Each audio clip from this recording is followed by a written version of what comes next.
Ladies and gentlemen, boys and girls, welcome back to the podcast and the YouTube channel. I'm your host today, Sal Vetri, and we're going to break down a showdown slate, the NFC Championship showdown slate between the San Francisco 49ers and the Green Bay Packers.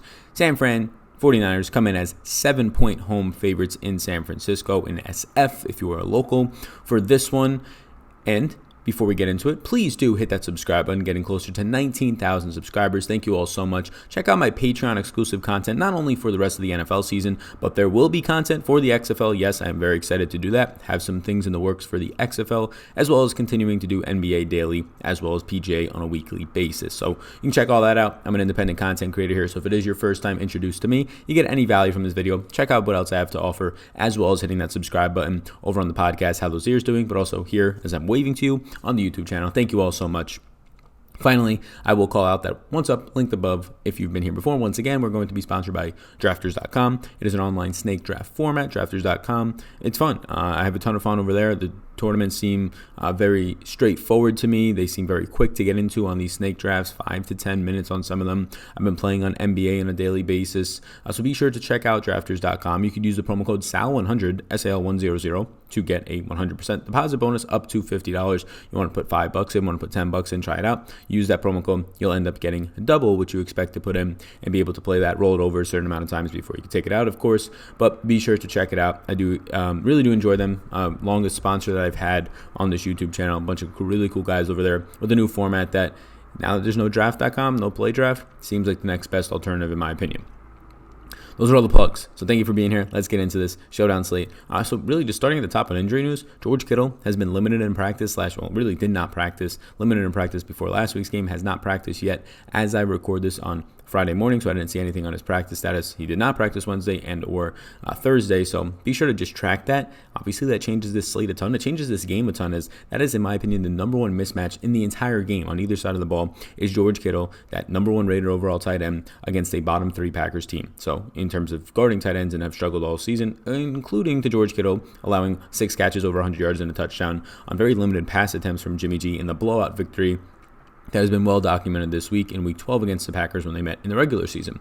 So it's a spot where track George Kittle. Other than that, Allen Lazard seems to be fine to suit up for this one. He returned to the game last week against the Seahawks after getting banged up, getting hit to the back of the ribs really hard. Seemed like a defenseless receiver type of play, but he's been limited all week in practice. Packers are extremely healthy. They're going to have Brian Bulaga back, who did not play last week, questionable after being ruled out with an illness, and they're also going to have him back after he left early against the San Francisco 49ers, allowing to a ton of pressure.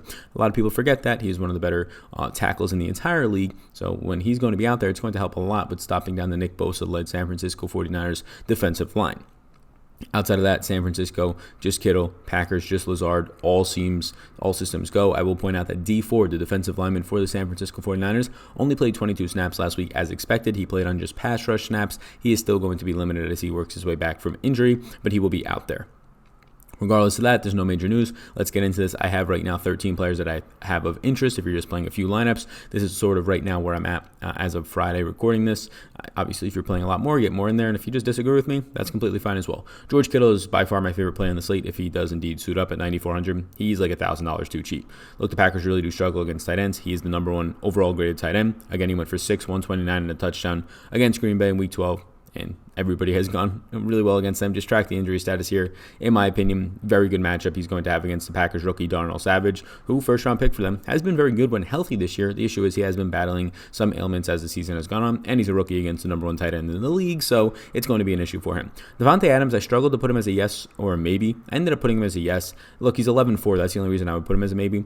Kyle Shanahan did say that Emmanuel Mosley, who did take over for Witherspoon after he was sort of benched last week versus the Vikings, Emmanuel Mosley, who's been playing much better than Witherspoon this year. He had about a 6-week stretch where he was playing fantastic, and that got Witherspoon when he was injured. Kind of now getting him sent to the bench here. It was a viable replacement. It's a very winnable matchup still for Devontae Adams. He'll move to the right side of the field where Richard Sherman stays on the left side of the field 98% of the time.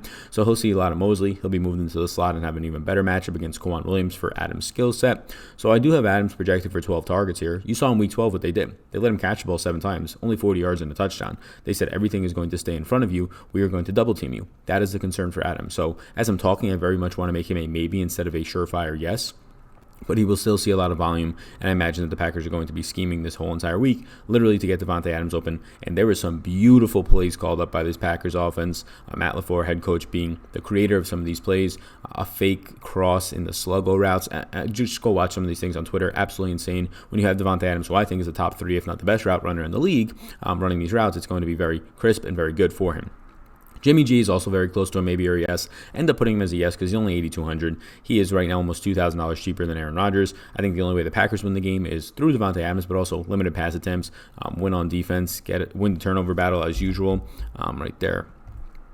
Stuff popping up there, but win the turnover battle as usual, and at the end of the day, just play very efficient and try and slow the game down on the ground, right? With Bulaga back, you should have a better run blocking advantage and not get as far behind anywhere near as you did last time in this game because of pressure and also being able to establish some sort of run. So Jimmy G might have to throw more. I expect him to throw more than 19 times he threw last week and the amount of times he threw last time out against the Packers. I'm projecting Jimmy G for around 26, 28 pass attempts in this one. At 8,200, that's pretty hard to pass up. You have a plus 9% pass blocking advantage for him. I actually have him projected for 2 more fantasy points than Rodgers this week for $1,800 less. So yeah, obviously I'm going to end up getting there. And now to my maybes. Aaron Jones at 9,600, like I mentioned. Bulaga will be back. San Fran ranks out 10th according to Pro Football Focus first to run this year. He's assuming a workhorse role. He had over 20 carries, was not very effective on the ground last week, but again, there was no Bulaga. There was no Bulaga in the team's previous matchup, week 12. So it's a spot where I think Aaron Jones can excel. Positive 10% run blocking advantage with Brian Bulaga back in there. I think that's about Tevin Coleman is a maybe as well. Look, he played 48% of the snaps last week, got 22 touches. He was just very hot. Most of the time when you get 48% of the snaps, like we've seen pretty much all season long from this team, with their running backs that they use 3 in every single game, you'll probably only end up getting 14, 15 carries. They only threw 19 times in this game, so they were running the heck out of the ball.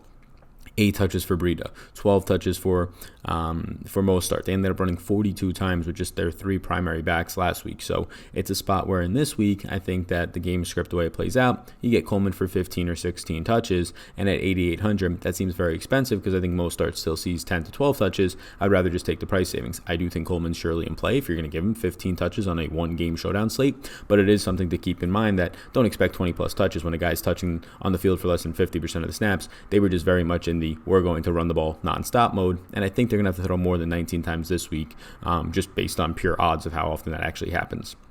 Deebo Samuel at 7,400. Matchup versus Kevin King is going to be neutral to bad for Deebo, believe it or not. Kevin King has improved every single week. He's probably the most physical cornerback that Deebo will have ever seen. I mean, since he's an NFL cornerback in his entire career, dating back to any level of football, since Deebo was once again a rookie, to remind you.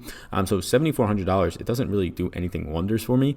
It just comes down to it's a 1-game slate with a wide receiver who probably sees 5-6 targets. So nothing stands out there. It's a tougher matchup. Emmanuel Sanders, he's faced now Green Bay. This will be his 3rd time. He faced them when he was still with the Broncos in week 3. 2 catches for 10 yards in a shadow matchup against Jair Alexander. Jair absolutely shut him down. He ended up getting hurt, I believe, very late in that one, like the 4th quarter. But nothing major. Jair was shutting him down. And then in week 12, a week where they didn't have to throw as much, but just 1 catch for 15 yards, once again, did get shadowed by Jair Alexander. I expect that to happen again. I expect Jair to have success against Sanders. Jair is having a worse year than he did his rookie year, but he's still having a fine season.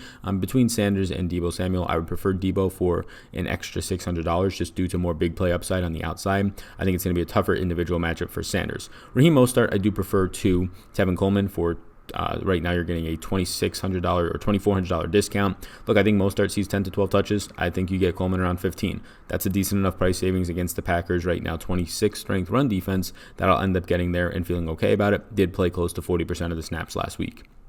Jimmy Graham is a maybe for me, leans more towards a no. The Packers ran 13 personnel last week, meaning 3 tight ends on the field a lot. They had their rookie Jay Sternberger run a lot of routes. He has been on IR for most of the season, a healthy scratch a couple of games, but he was active last week at least. He ran like 7 to 8 routes. They ended up having Mercedes Lewis and Robert Tonyan, the second-year player, Lewis, the veteran run blocker, all on the field as well. So Jimmy Graham didn't run a ton of routes last week. He ran 28 routes week 12 against this team. We'll call it 1 ball and 7 yards, but he only ran 16 routes last week because they were running a ton of 13 personnel.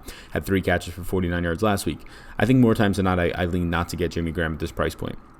Jamal Williams only played 9 snaps and 2 touches last week. That's concerning. On a one-game slate, I have him as a maybe because just against his team, he had a lot of success when they were trailing. He was on the field getting a lot of garbage time receptions, but he did find success against this 49ers defense in week 12, and I think they just have to use him. Like, they were in a spot where they got up by 3 scores very early, 21-3 against the at halftime against this Seattle team last week. You just didn't have to use Jamal Williams out there. Just let Aaron Jones, the guy you trust more, really operate the offense. Not having to use him in the passing game as much. Jamal Williams, he didn't get on the field as much, but he's also a top 10 pass catching running back, like his running back mate Aaron Jones. So I think it's a spot where they'll utilize him more this week in a game where they come in as 7-point road underdogs and likely have to pass more. Both kickers are maybes for me. I have them both on here as fine to roster. At most, I would recommend just one. Geronimo Allison barely makes the list. I lean very much as a no for him. He's 2,800. He'll match up against Kwan Williams, who held him to 3 catches for 9 yards on 4 targets in week 12. He did run 34 routes that week, though.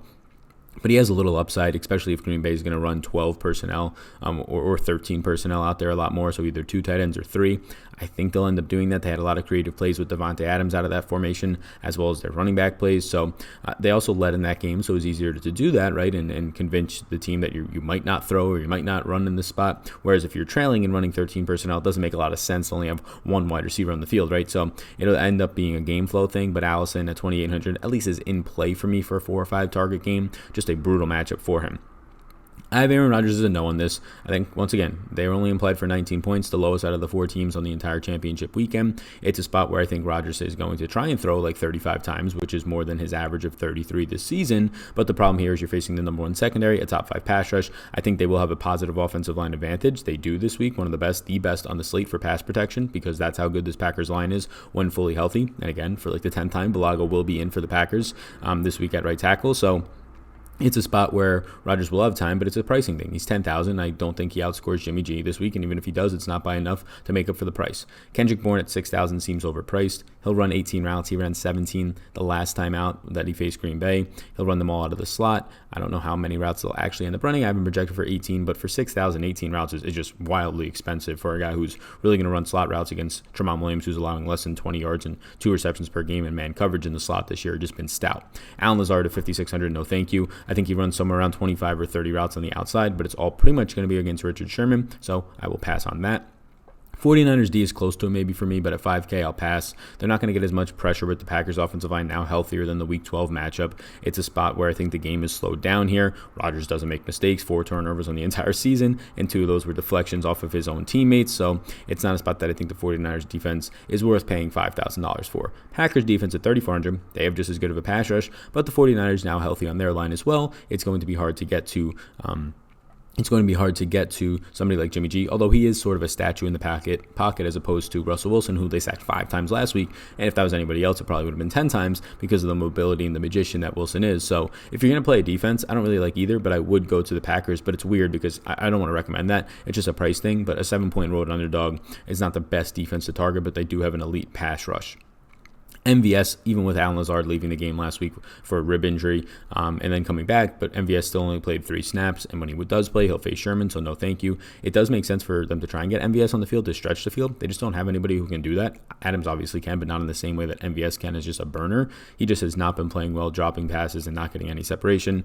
This week in a championship game with Richard Sherman out there against you, it's probably not the time to run him out. Matt Breida did get 8 touches on 11 snaps last week, but again, keep in mind they only threw 19 times. I think Breida touches the ball 5 or 6 times this week. It's okay at 1,800, but I still think it's a no play for me. Kyle Juszczyk, no thank you. Didn't even play last week in terms of routes run. 19 attempts last week for San Fran, so that can skew it a little bit, but he seems overpriced. He's running less than 10 routes a week. He's getting 1.8 targets per game. I'm not paying $1,400 for that. He's like a $200 player in my opinion, maybe a little bit more. Jake Kumerow ended up running 15 routes last week because of the Lazard injury. He's the wide receiver 4 on the depth chart, wide receiver 3 on the outside, with Geronimo Allison taking the role of the slot wide receiver. No thank you at $1,000. I think he's going to end up running like 6 to 8 routes against Sherman. Tyler Ervin at $600 is actually interesting for the Packers. 2 touches last week. He's a running back who they use in the slot, who they use on end arounds. I think they're going to use him a lot this week, a lot more. They used him a lot last week. They just didn't. They used him on the field a lot in terms of snaps, but not a lot of touches, just 2. At $600, if there's one player below $1,000 that I would take a shot on, it's Ervin. He's going to see some end around touches.